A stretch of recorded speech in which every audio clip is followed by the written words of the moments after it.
Okay, so today I want to go over another concept.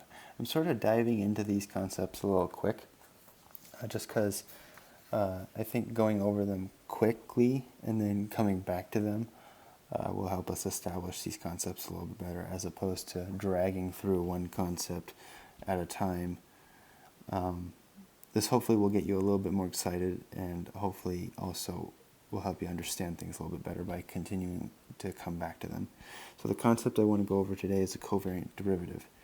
And by deriving the covariant derivative, we're going to see why the affine connection is called the affine connection in the first place. Why is it a connection? So let's dive right into this. We want to take a look at the covariant. The covariant derivative.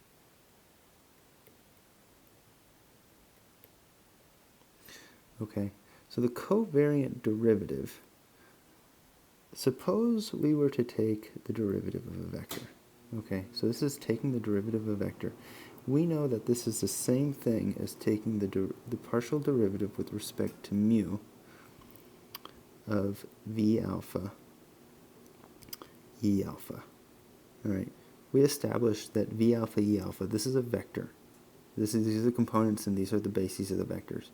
And we want to take the derivative of the vector. Now what does it mean exactly to take the derivative of a vector? After all, a vector really only is an arrow. Like, how do you take the derivative of an arrow? Right? So this could be our v alpha e alpha. Well, we have to be able to understand that we're not taking the derivative of the vector. What we actually are doing is we're saying along some parametrized curve,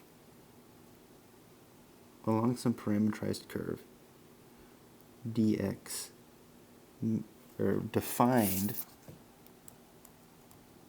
by a parameter. The parameter has coordinates, right? So say that we're at point P and we want to go to point Q. Okay, in point P, this thing has coordinates. This thing is a function of some coordinates here, x mu. Okay, same thing here.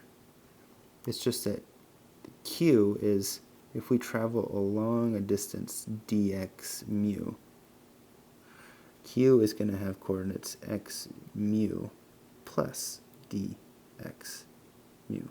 Because we started at point P, and point Q is just this coordinate, the coordinate at this point, plus the change in each coordinate across each, until we get to point Q.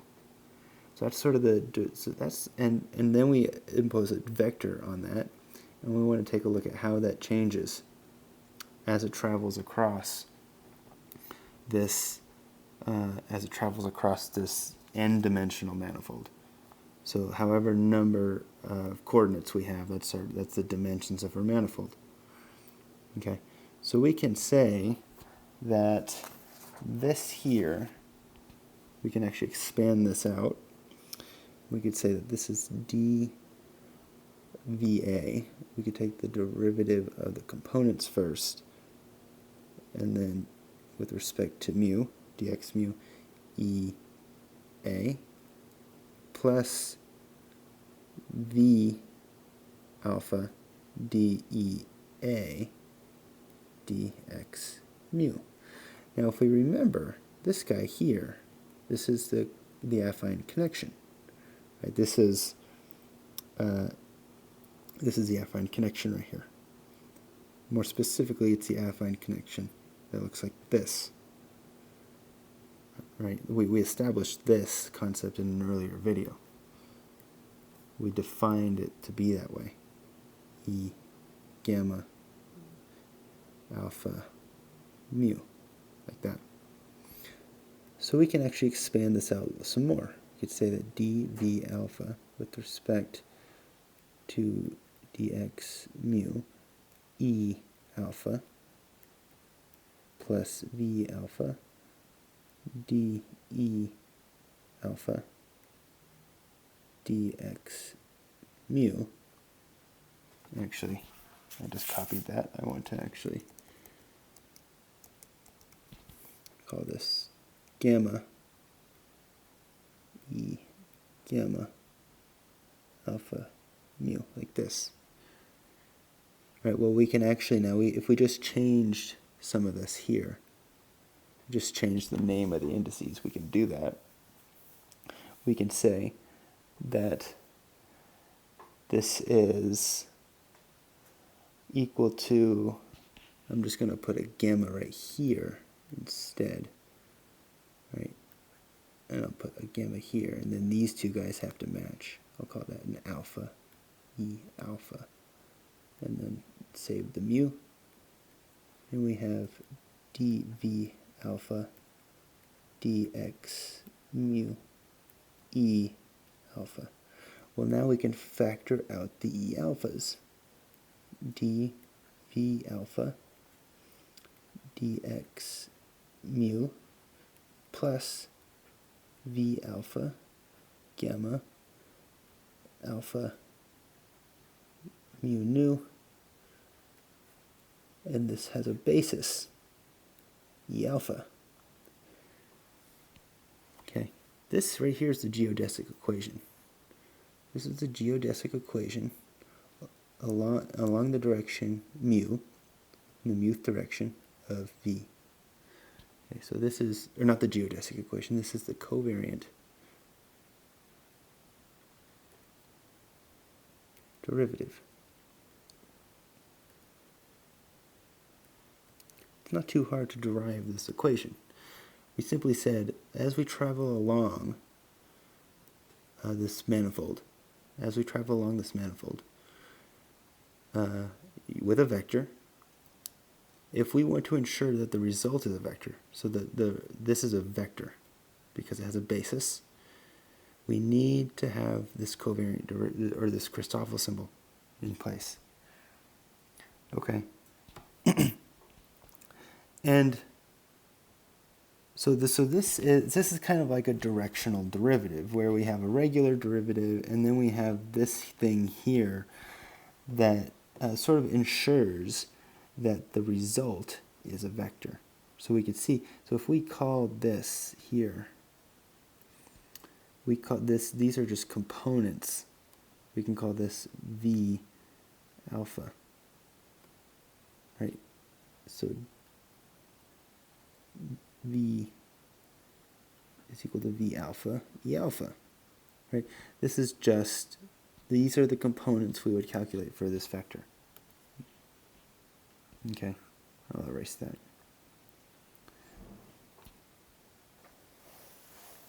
Okay, so this guy right here is the covariant derivative, or at least this is the formula for the covariant derivative. It's the normal derivative plus this additional factor, in which once we calculate all these factors, we can calculate what the components are on this vector. Because remember, the covariant derivative, if we wanted to ensure that the result is a vector, we have to add on this term here.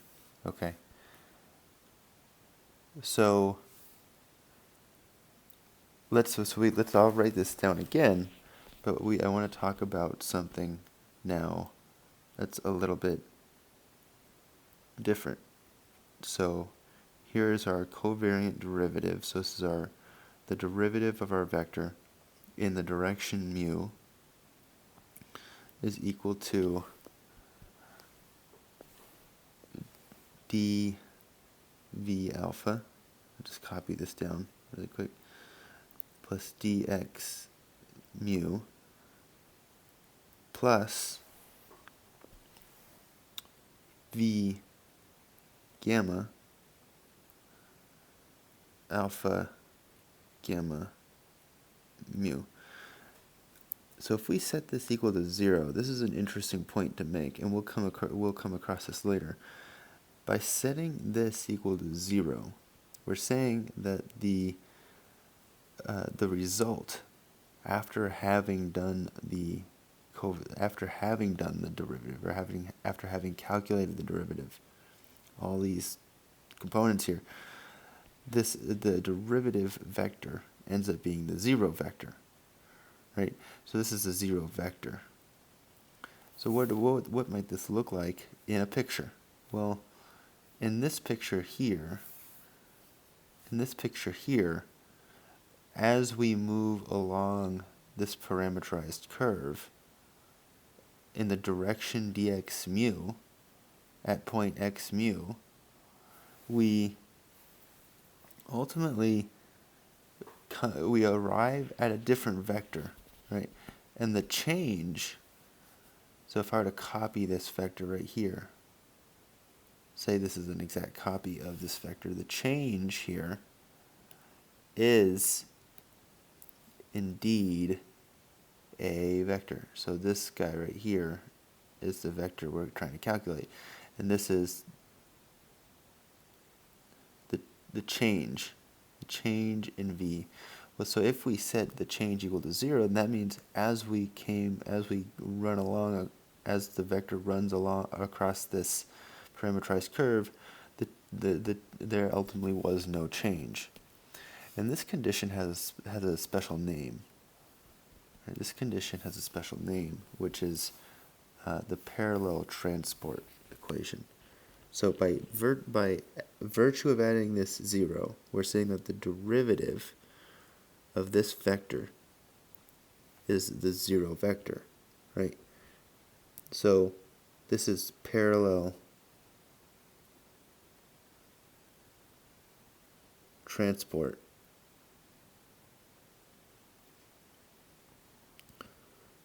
condition.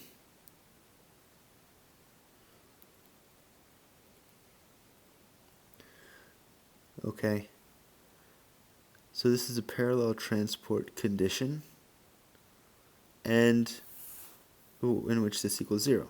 So what can we say from the parallel transport condition? Well, from this condition, well, we could say that this guy right here is equal to the negative of this guy. Okay, so let's bring that up here. And I'll rewrite that. The derivative of v alpha with respect to dx mu is equal to the negative of v gamma, a Christoffel symbol alpha gamma mu. Right, so this is the parallel transport condition now, because we set one side equal to 0, and then we brought this side to the 0 vector side, and we have this. Okay, well, how can we, there's another way we can define this, the change here. The change here, the derivative is defined as the limit as dx mu goes to 0 of v alpha at x mu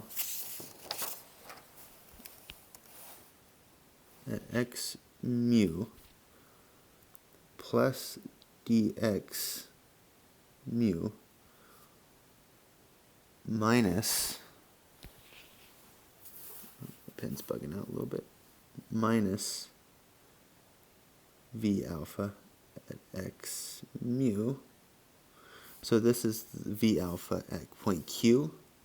This is v alpha at point P, divided by dx mu. This is just our definition of the derivative that you'll see in calculus and all this kind of stuff, and all that kind of stuff from way back when. And we set this equal to this right here. So this is just the derivative side. This becomes v gamma alpha gamma mu, like that. Alright, now here's the little leap of faith point. What we want to do now, I'm just going to get rid of the limit. Right, and we're going to sometimes say that this is approximately equal. So V alpha x mu plus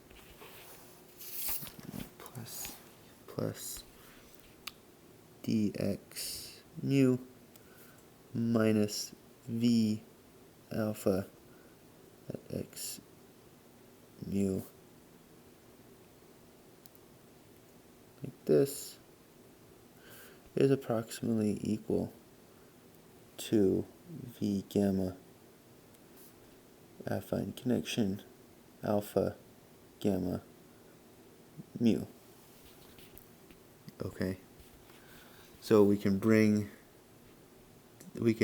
multiply both sides by dx mu, and what we get is V alpha at q x mu plus dx mu minus V alpha x mu equals, or approximately equals, negative V gamma affine connection gamma mu dx mu, like that. Okay, but this guy right here, this is just the change in the vector. Right, as we went from here to here, this ultimately is just the change in V alpha as we went from point Q, or from point P, or from point P right here to point Q. That's just the change in V alpha. Okay, and that is just equal. That's just approximately equal to the negative V gamma affine connection alpha gamma mu dx mu, like that. Okay, but this is a vector, right? This is a vector, so this has components E alpha. E alpha. So we'll just put E alpha right there. Okay, so if we want to calculate the difference, between the vector here at point P and the vector at point Q, this is the difference. We want to do this. We want to do this calculation here. But this ultimately ends up with, well, so if we can, so this is sort of the picture, right? This is how we might be able to understand this. We can understand this a little bit differently. So this here is at point Q. Right? Remember, point Q here are these coordinates. So we could say that V alpha at Q minus V alpha at P, this is at point P, is approximately equal to all of this. So negative V gamma, Christoffel symbol, like this, dx mu E alpha. Okay. And then we could just say, well, V alpha at Q equals this guy right here minus V gamma mu alpha dx mu E alpha plus V alpha at P. Alright, this is why this thing is called the affine connection. Because here we have vector at point P, and here we have vector at point Q. So this vector is at point P. Okay. But this is why this is called the connection. It literally helps us connect this vector it's an equation with this vector. These are two different points in space-time, and this right here is the affine connection.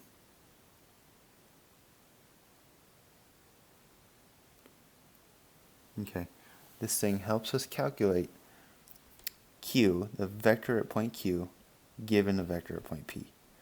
And this is why, again, this is why it's called the connection, and this is why it's such an important thing that we need to deal with in general relativity if we want to proceed forward. I think I might stop here. I don't want these videos to drag on for too long. I know that some of my previous videos were pushing on the hour mark. That's sort of undesirable, but those ones were sort of getting some of the preliminary stuff out of the way just so I could feel more comfortable talking about some of the more interesting stuff to come. And so what exactly is to come, right? So we're going to dive deeper into a lot of this stuff. Right? We're going to dive deeper. We're going to investigate the affine connection a little bit more. And something that I don't really see a lot of YouTubers do, or a lot of people in general do, is provide examples. We're going to go through a lot of examples. We're going to go through, again, I keep on mentioning the spin connection, because the spin connection is something that not many people will want to attack, because this is upper level. This is upper level stuff. Yeah, this is upper level stuff, and this is yeah, I that's all, I think that's all I have to say. This is what's going to help us understand quantum gravity, quantum stuff, and then we're going to have to talk about the tetrad and all that kind of stuff as well to really understand this thing.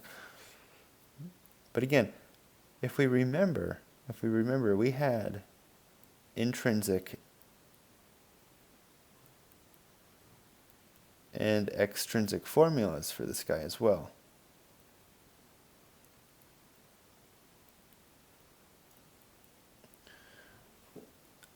And with that in mind, we could actually plug them into this geodesic equation, or this equation right here of parallel transport. And we might be able to find some interesting things. Okay? And so with that being said, I am going to stop here because I don't want these to drag on for too long. And I will see you guys in the next video. Thanks.